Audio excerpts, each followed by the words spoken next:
내게 베풀어 주신 은혜. 오늘 기록된 말씀을 중심으로 해서 내게 베풀어 주신 은혜라는 제목으로 말씀을 잠깐 묵상하고 기도합니다. 오랜만에 연휴들을 맞이하고 또 어린이날, 어버이날을 맞이하면서 일가 친척들이나 부모님들 또 자녀들을 만나게 됩니다.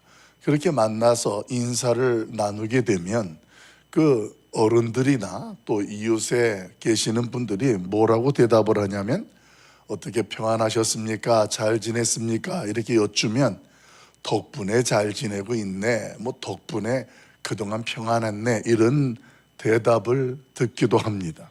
여러분, 이 덕분이라는 말 안에는 다양한 베풀어 주은 은혜와 사랑이라는 것이 담겨 있는 거예요.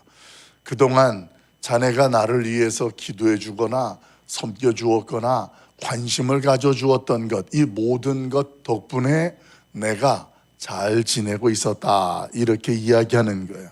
자, 그런데 말이에요, 만약에 내가 정말로 어떤 죽음의 위기를 닥쳤는데 그 죽을 위기에서 누군가가 나를 살게 주었다면 그 사람 덕분에 내가 살게 되었을 때 그 사람을 우리는 뭐라고 표현할까요?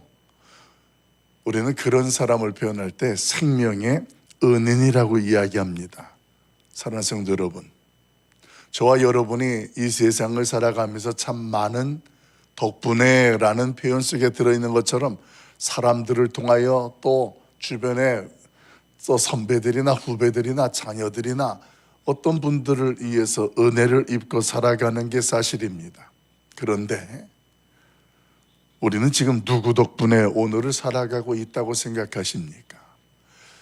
다른 사람들의 은혜, 덕분에 살아가는 것도 있지만, 그러나 오늘이라는 현실을 내가 살아있다는 증거, 살아간다라는 것은 하나님께서 우리에게 베풀어 주신 은혜 때문에 살아있고 살아가게 되는 줄로 믿습니다. 그런데 그 하나님께서 이렇게 은혜를 베풀어 주신 것을 알고 감사하며 살아가는데 여기서 한 가지 저와 여러분이 기억해야 할 것이 있습니다. 나 때문에 은혜를 베풀어 주시는 것이 아니라 특별히 누군가를 위해서 오늘 그 은혜가 베풀어지고 있다라는 것을 깨달아야 한다라는 사실입니다. 말이 조금은 이게 무슨 뜻인가 생각됩니다. 은혜는 내가 지금 받고 있는데 하나님께서 나에게 은혜를 베풀어 주시는데 그 은혜가 나 때문에 은혜가 지금 베풀어지는 것이 아니라 누군가를 위해서 그 은혜가 지금 나에게 베풀어지고 있다는 거예요. 오늘 그 말씀을 우리 3절 4절에서 한번 묵상해 보도록 합니다. 3절 4절 말씀 같이 읽어봅니다. 같이 봐요. 시작. 아비암의 그의 아버지가 이미 행한 모든 죄를 행하고 그의 마음이 그의 조상 다윗의 마음과 같지 아니하여 그의 하나님 여호와 앞에 온전하지 못하였으나 그의 하나님 여호와께서 다윗을 위하여 예루살렘에서 그에게 등불을 주시되 그의 아들을 세워 뒤를 잇게 하사 예루살렘을 견고하게 하셨으니. 아멘. 여러분, 3절 4절 내용에 보면 조금 전에 그 말씀이 오늘 이 아비암이라는 유다 왕에게 베풀어지고 있는 것을 성경은 그대로 설명합니다. 왜냐하면 3절에 보면 이 아비암이라는 사람이 왕이 되어서 그 나라를 다스리고 있는데 그 아비암에 대한 평가가 어떠냐 하면 아주 간단합니다. 그가 아버지가 이미 행한 모든 죄를 행하고 있다, 이렇게 이야기를 해요. 예, 모든 아버지가 행한 죄라는 것, 우리가 아버지가 행한 죄라는 것, 이 아비암의 아버지가 행했던 죄는 사실은 지금 계속 솔로몬과 그리고 그 아래 르호보암이 계속해서 하나님 앞에 어떤 죄를 저질렀는지를 우리는 알고 있습니다. 그런데 그 모든 죄를 이 아비암이 똑같이 여호와 앞에서 짓고 있다는 거예요. 그러니까 이 아비암 자체만 보면 그 아비암이 하나님 앞에서 은혜를 입을 만한 그런 자격이 된다라는 거예요? 안 된다라는 거예요? 도무지 안 되는 거예요. 그 모든 악을 다 행하고 있어서 그의 조상 다윗의 마음과 같지 아니하고 그의 하나님 여호와 앞에서 온전하지 못하였으나 그게 아비암의 모습이었어요. 그런 삶과 그런 인생이었지만 그러나 4절에서 이야기하는 거예요. 그러나 그에게 하나님께서 은혜를 베푸셨다라는 거예요. 그런데 그 은혜를 베푸시는 이유가 있어요.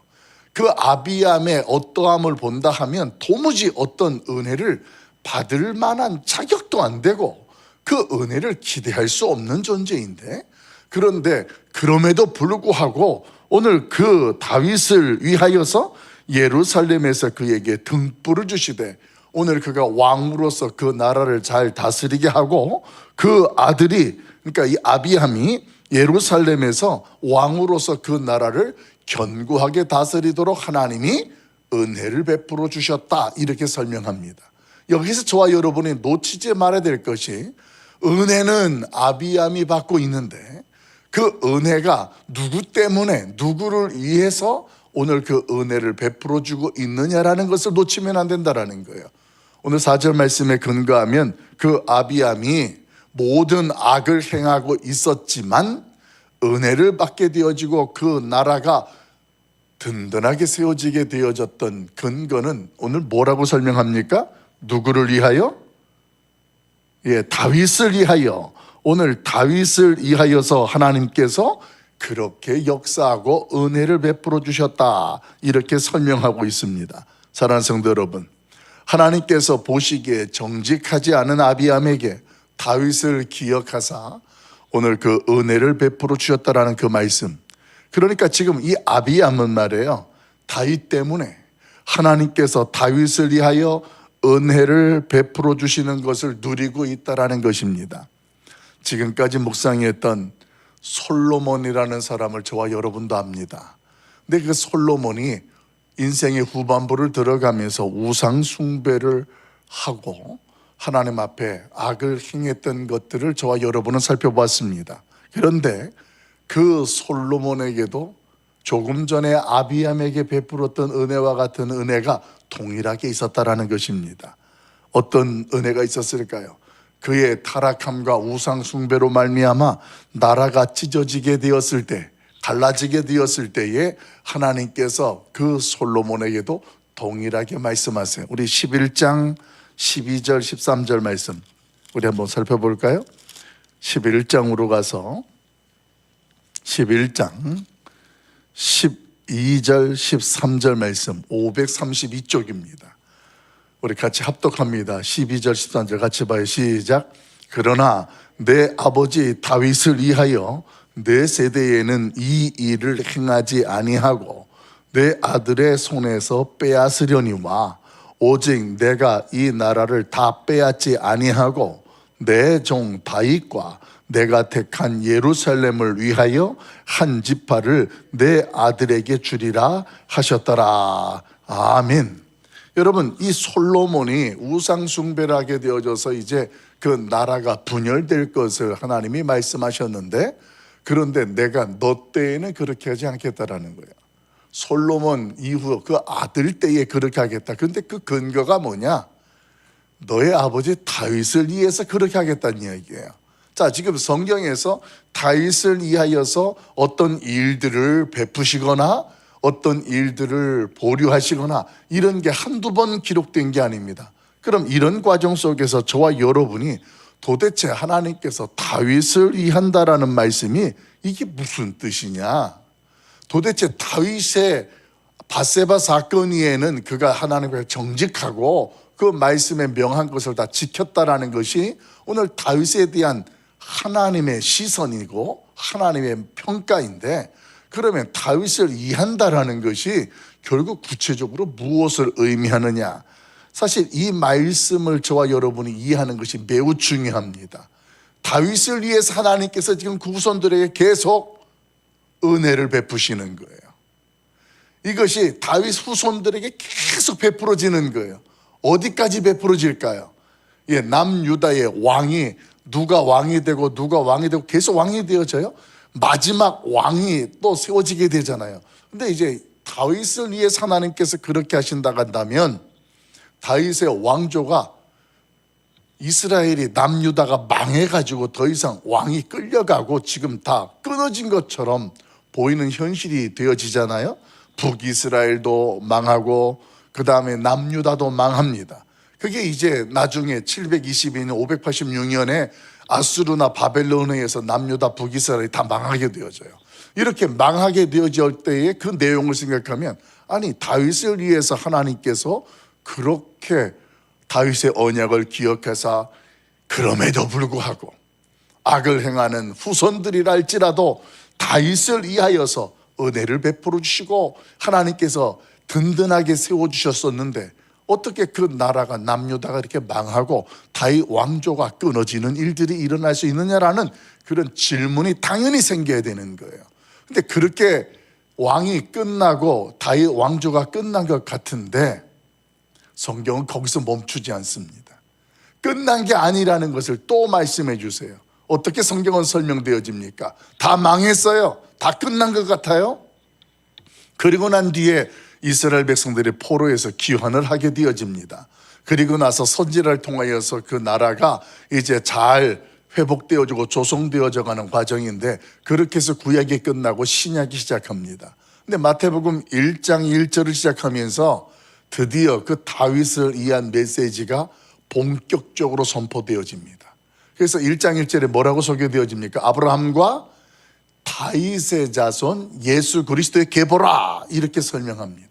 그러니까 여기서 무엇을 성경은 우리에게 선포하냐면 하나님께서 다윗과 맺은 언약, 그 나라가 영원하고 그 왕위가 끊어지지 아니하게 하겠다 했던 그 하나님의 약속의 말씀이 이스라엘이 망하면서 끝난 것이 아니라 구체적으로 그 나라가 영원하고 왕위가 끊어지지 아니한다라는 것이 무엇인지를 드러낸 게 마태복음 1장 1절이 된다라는 거예요.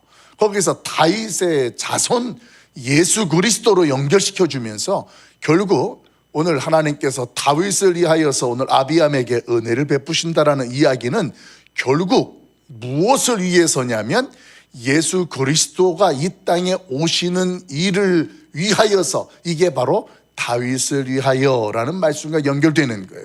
그래서 다윗의 후손으로 예수 그리스도가 이 땅에 오시게 되어지고 그 예수 그리스도가 이 땅에 오므로 영원한 하나님의 나라가 시작이 되어지고 그 나라가 저와 여러분 가운데에 임하게 되어진 줄로 믿습니다. 그러니까 다윗을 위하여 은혜를 베풀었다라는 그 사실은 무엇을 의미한다고요? 이 땅에 하나님께서 구원의 약속으로 다윗의 후손으로 메시아가 오실 것을 약속하셨으니 오늘 그 예수 그리스도가 이 땅에 오시도록 하기 위해서 그 왕의 다윗 왕의 후손들이 어떠함에도 불구하고 다윗을 위하여 근거가 그거예요. 하나님께서는 그럼에도 불구하고 은혜를 베푸시고 은혜를 베푸시는 거예요. 결국 그 은혜를 베푸시는 궁극적인 꼭지점 목적은 어디로 가냐? 이 땅에 예수 그리스도가 오시도록 하기 위해서 하나님은 그 언약을 지키시고 행하시면서 오늘 은혜를 베푸신다. 이렇게 성경은 저와 여러분에게 선언합니다. 자, 그럼 이제 여기에서 현실적으로 저와 여러분에게로 말씀 하나 한번 보십시다. 저와 여러분이 오늘이라는 현실 속에서 은혜를 입고 살아가고 있습니다.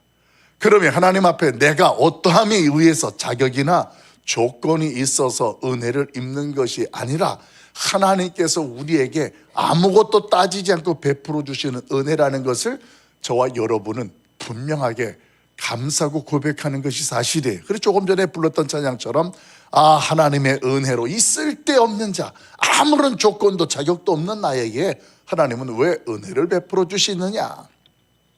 왜 내게 성령 주셔서 내 마음을 감동케 하시느냐? 그 찬양 가사의 내용들이 다 지금 무엇을 목적으로 하냐면 하나님께서 우리에게 베푸시는 은혜를 왜 베풀어 주시는지에 대해서 지금 다 지향하는 거예요. 여러분, 하나님께서 저와 여러분에게 아무런 이유도 조건 없이 왜 우리에게 은혜를 베푸실까요? 누구를 위해서? 예수 그리스도를 위해서. 예수님 때문에 우리가 지금 하나님께 은혜를 입는다라는 거예요.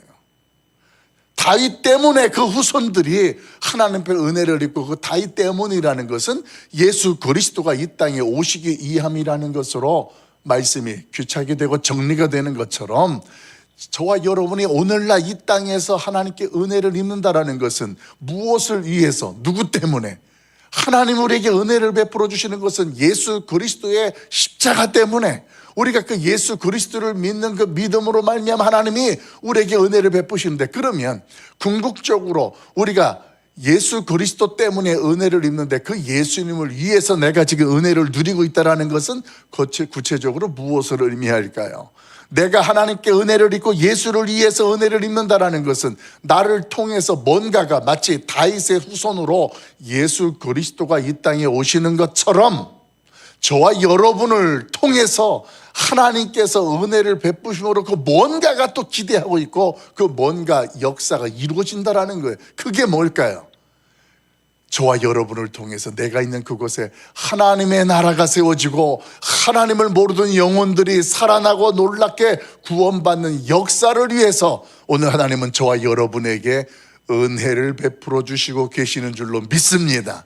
이걸 깨달을 때 오늘 성경에서 다윗을 위하여라는 그 말씀이 가진 함의적 의지가 저와 여러분을 통하여서도 왜 내가 하나님 앞에 아무것도 아닌데 이런 은혜를 받게 되는지, 아무런 자격도 조건도 없는데 하나님이 사랑해 주시는지 그걸 알게 되는 거예요. 이건 내가 어떤 자격이나 공로가 있어서가 아니라 하나님께서 예수를 위하여 오늘 나에게 이런 은혜를 베풀어 주시는구나.